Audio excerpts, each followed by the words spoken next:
Hi guys, it's Steve from Disruptive Wealth Creation. Today we look at Silicon Valley Bank.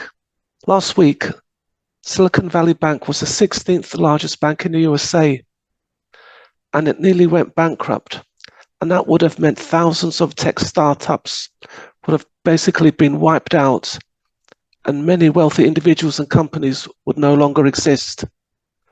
So what went wrong? Watch this space and find out.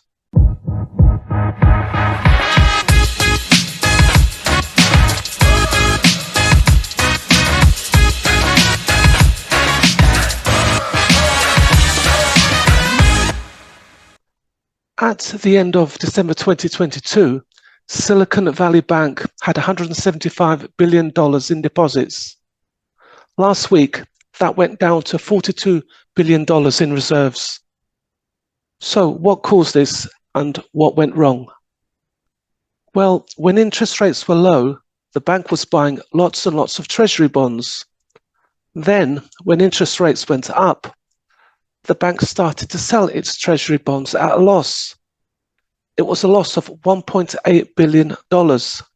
On seeing this, investors got nervous, and then the stock started to decline. Depositors started to withdraw their money. It was obvious that the tech industry was on a downturn, and the bank could not sustain this move.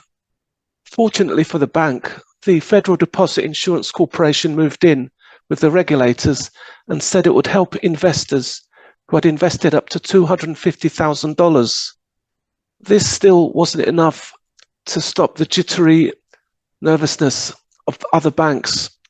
So in the end, the government decided to bail out everybody. So what lessons can we learn here? Well, there are two. The first one is that banks need to be more careful. Banks need to be careful and make sure that the assets they choose perform well and do not turn out bad. In this case, the bank had too many treasury bonds, and with interest rates rising, this led to the reduction of the value of the bonds held by the bank. It also meant that the bank paid more on its deposits than it received in interest on its loans. Secondly, the bank has to be more careful when it comes to its liquidity risk. It has to make sure that the withdrawals do not exceed their available funds. And this is usually caused when there's panic. So guys, let me know in your comments what you think. Firstly, was it right for the government to bail out the bank? Secondly, do you trust banks?